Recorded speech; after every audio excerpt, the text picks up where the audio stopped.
এক ঘন্টায় দেশের 63টি জেলায় 500টিরও বেশি বোমা বিস্ফোরণ।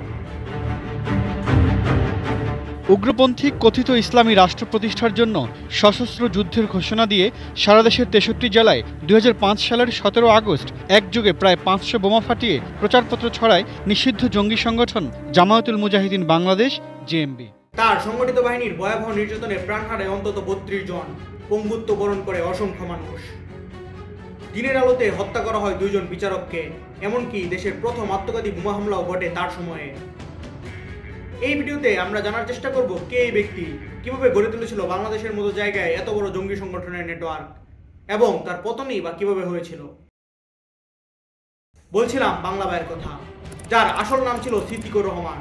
জন্ম রাজশাহীর বাগমারা উপজেলায়। সাধারণ মুসলিম পরিবারে জন্ম হলেও জীবনের পথে একসময় তিনি হয়ে ওঠেন জঙ্গিবাদী সংগঠনের জেএমবির শীর্ষ নেতা।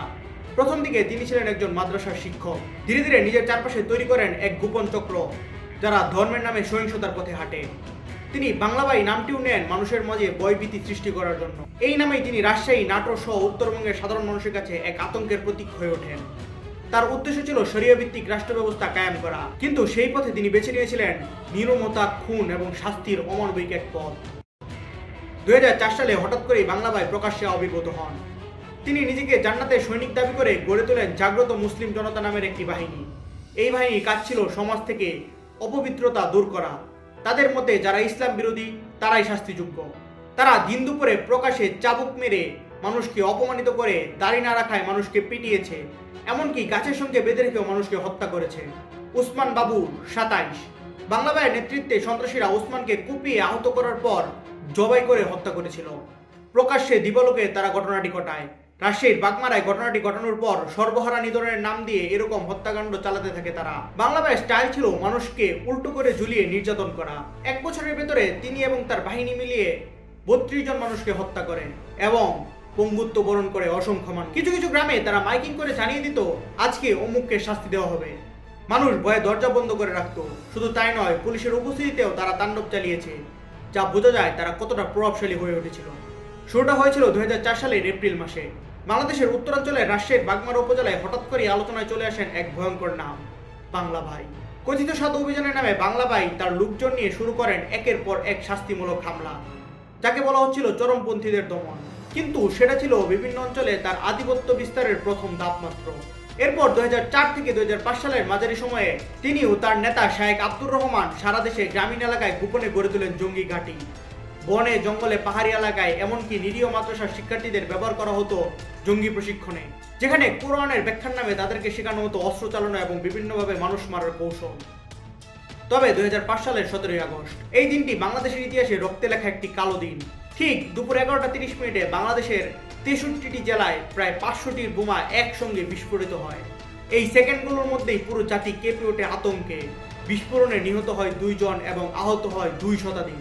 এই ঘটনাই প্রমাণ করে বাংলা ভাইয়ের জেএমবি কতটা সংগঠিত আর ভয়াবহ ছিল। এর কিছু মাস পর 14 নভেম্বর 2005 ঝালকাঠিতে দিনের আলোয় ঘটা করে হত্যা করা হয় 2 জন বিচারককে। তাদের গাড়িতে সরাসরি বোমা মেরে তাদের মৃত্যু নিশ্চিত করা হয়। বিচার বিভাগের উপর এই হামলা ছিল বাংলাদেশের রাষ্ট্রযন্ত্রকে সরাসরি চ্যালেঞ্জ। মাত্র 2 সপ্তাহ পর 29 নভেম্বর গাজীপুরে ঘটে বাংলাদেশের ইতিহাসের প্রথম আত্মঘাতী বোমা হামলা। এই হামলায় নিহত হন 7 জন। 2005 সালের 29 নভেম্বর সকাল 9:30 গাজীপুর জেলা আইনজীবী সমিতির এই 2 নম্বর হলরুমে আত্মঘাতী বোমা হামলা চালায় জেএমবি। এটি ছিল বাংলাদেশের ইতিহাসের জঙ্গিবাদের নতুন এক ধাপ। ডিসেম্বর মাসে চট্টগ্রামেও একইভাবে চালানো হয় আত্মঘাতী বোমা হামলা, যেখানে নিহত হন 2 জন পুলিশ কর্মকর্তা এবং আহত হন 16 জনের বেশি মানুষ। তার মাঝে 13 জনই ছিলেন পুলিশ সদস্য। চট্টগ্রাম মহানগরীতে তখন ছড়িয়ে পড়ে এক ভয়াবহ আতঙ্ক। বাংলা ভাইয়ের মূল ঘাঁটি ছিল রাজশাহীর বাগমারা উপজেলায়। এখানেই শুরু হয় তার প্রথম প্রকাশ্যে শুদ্ধি অভিযান। তবে খুব দ্রুতই তিনি তা ছড়িয়ে দেন নাটোর, নওগাঁ, জয়পুরহাট, বগুড়া, সিরাজগঞ্জ সহ উত্তরাঞ্চলের বহু জেলায়। বিভিন্ন গ্রামে তার বাহিনীরা ক্যাম্প করে বসে শরিয়া আইন চালু করে গ্রামবাসীদেরকে বাধ্য করা হয় সেই আইন মেনে চলতে। জায়গাগুলো এতটাই নিয়ন্ত্রিত ছিল যে পুলিশেরাও সেখানে ঢুকতে ভয় পেত। এমনকি স্থানীয় প্রশাসনের সঙ্গে নীরব আদাতের অভিযোগও ওঠে, যারা বাংলা ভাইয়ের কাজকর্মের বিরুদ্ধে কোনো পদক্ষেপ পর্যন্ত নেয়নি। বাংলা ভাইয়ের দাবি ছিল বাংলাদেশে ইসলাম বিরোধী কার্যক্রম বাড়ছে এবং মানুষ ইসলাম থেকে দূরে সরে যাচ্ছে। তাকে অনুসরণ করে জেএমবি মতাদর্শ অনুসারে ইসলামিক রাষ্ট্র গঠন করে একমাত্র মুক্তি। তবে তা শরিয়া ছিল বিকৃত, যেখানে নারী শিক্ষা নিষিদ্ধ, বাউল সাধুদের উপর হামলা ও ইসলাম বিরোধী হিসেবে চিহ্নিত করে যাকে তাকে হত্যা বৈধ বলে মনে করা হতো। মূলত ধর্মকে অপব্যাখ্যা করে বিভিন্ন মানুষকে হাতিয়ার বানিয়ে সে এই রাষ্ট্র ব্যবস্থা কায়েম করতে চেয়েছিল। তার কাজগুলোতে স্পষ্টভাবে দেখা যায় এটি ছিল শুধু ক্ষমতা ও আতঙ্ক ছড়িয়ে এক ধরনের জঙ্গি শাসন প্রতিষ্ঠার চেষ্টা। তার প্রধান টার্গেট ছিল বামপন্থী রাজনীতিবিদ এবং মাওবাদী বলে পরিচিত অনেক ব্যক্তি। বিশেষ করে হরিপুর, চণ্ডীপুর, ভান্ডারিপাড়া, হামিরকোটসা এসব গ্রামের বহু ব্যক্তি তার শিকার হন। তাদের গৃহবন্দী করে নির্মমভাবে নির্যাতন করা হতো, অথবা যারা তার কথা মানত না তাদেরকে দিনের আলোয় সরাসরি হত্যা করা হতো। এছাড়াও শিক্ষকদেরও টার্গেট করত। যারা ধর্মনিরপেক্ষ ভাবনায় বিশ্বাস করতেন তাদের অনেককেই স্কুলের সামনে অপমান করা হতো। কেউ কেউ পিটুনির পর হাসপাতালে মৃত্যুবরণ পর্যন্ত করেছেন। তার অন্যতম আলোচিত ঘটনা ছিল রাজশাহীর বাগমারায় বামপন্থী নেতা রমজান আলীর বাড়ি ঘেরাও ও তাকে হত্যার চেষ্টা। আরও একটি ঘটনা, নাটোরের এক স্কুলে স্কুল শিক্ষক দাঁড়িয়ে না রাখায় তাকে সকলের সামনে 50 বার চাবুক মারা হয়েছিল। 2005 সালে 17 আগস্ট সারা দেশব্যাপী বোমা হামলায় তিনি পরোক্ষভাবে নেতৃত্ব দেন। এই হামলায় প্রায় 500টি স্থানে একযোগে বিস্ফোরণ ঘটানো হয়, যদিও অধিকাংশ ছিল মাইনর। কিন্তু এই ঘটনার মাধ্যমে জেএমবি ও বাংলা ভাই বিশ্ব মিডিয়ার সামনে চলে আসে। তার প্রধান সহযোগী ছিলেন শায়েখ আব্দুর রহমান, জেএমবির প্রধান। তারা মিলে সংগঠনের কাঠামো দাঁড় করান, প্রশিক্ষণ শিবির পরিচালনা করেন, অর্থ সংগ্রহের জন্য বিভিন্ন বিদেশি সংস্থার সাথে যোগাযোগ করেন। অনেক স্থানীয় নেতাও তাদের সাহায্য সহযোগিতা করছিল, কেউ হয়তোবা ভয়ে, কেউ হয়তোবা তাদের পক্ষে থেকে। জেএমবি সদস্যদের মাধ্যমে অনেক তরুণ ছিল যারা ধর্মের নামে বিভ্রান্ত হয়ে দলে যোগ দেয়। তাদের অনেককে অস্ত্র চালানো এবং বিস্ফোরক তৈরির প্রশিক্ষণ দেওয়া হতো। প্রথমে ধর্মীয় আদর্শ দিয়ে মানুষকে আকৃষ্ট করতেন, তারপর যাদের দরকার তাদের ভয় দেখে নিয়ন্ত্রণ আনতেন। কিছুদিনের মধ্যেই তিনি পুরো একটি এলাকায় নিজের আইন চালু করে ফেলেন। স্থানীয় প্রশাসনরা হয়ে পড়েন নীরব দর্শক। তার বাহিনীতে ছিল বেত, লাঠি, হ্যান্ডবাইক আর আল্লাহু আকবার ধ্বনি, যা তারা ভয় দেখাতে ব্যবহার করত। গ্রামের হাটবাজার, রাস্তা, এমনকি শিক্ষা প্রতিষ্ঠানেও তারা সশস্ত্র বাহিনী হিসেবে টহল দিত, যেন এক আইন শৃঙ্খলা বাহিনীর বিকল্প। কোনো প্রতিবাদ উঠলে রাতের আধারেই তাকে গুম করে হত্যা করা হতো বা নির্মমভাবে নির্যাতন করা হতো। এবং এই ভয়াবহতার শেষের শুরুটা হয় 2006 সালে। নিরাপত্তা বাহিনীর বড় আকারে অভিযান শুরু করা হয় 2006 সালে।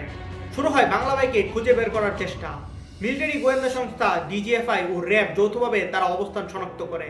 2006 সালের 6 মার্চ ময়মনসিংহের মুক্তাগাছা থেকে তাকে গ্রেফতার করে র্যাব সদস্যরা, এবং তার 4 দিন আগে সিলেট থেকে আব্দুর রহমান শায়েখ, জেএমবির প্রধানকে গ্রেফতার করা হয়। 6 জঙ্গির ডেথ রেফারেন্স শুনানি শেষে 2006 সালের 31 আগস্ট তাদের মৃত্যুদণ্ডের আদেশ বহাল রাখে উচ্চ আদালত। এরপর ওই বছরের 28 নভেম্বর প্রধান বিচারপতি জিআর মুদাসসির হোসেনের নেতৃত্বে আপিল বিভাগের পূর্ণাঙ্গ বেঞ্চ হাইকোর্টের মৃত্যুদণ্ডাদেশের বিরুদ্ধে 6 জঙ্গির জেল আপিল খারিজ করে দেয়। চলতি বছরের 4 মার্চ রাষ্ট্রপতি তাদের প্রাণ ভিক্ষার আবেদন নাকচ করে দিলে কারা কর্তৃপক্ষ তাদের ফাঁসি কার্যক্রম সম্পন্ন করার উদ্যোগ নেয়। 29 মার্চ রাত 12:05 কুমিল্লা কেন্দ্রীয় কারাগারে শায়েখ আব্দুর রহমানের ফাঁসি কার্যকর করা হয়। এরপর রাত 1:35 তার লাশ হস্তান্তর করা হয়। একই সময় ময়মনসিংহের কেন্দ্রীয় কারাগারে বাংলা ভাইয়ের ফাঁসি নিশ্চিত করা হয়। ময়মনসিংহ কারা কর্তৃপক্ষ শুক্রবার সকাল 7টায় পুলিশ ও র্যাবের বিশেষ পাহারায় বাংলা ভাইয়ের লাশ তার নিজ এলাকা বগুড়ায় পৌঁছে দেন।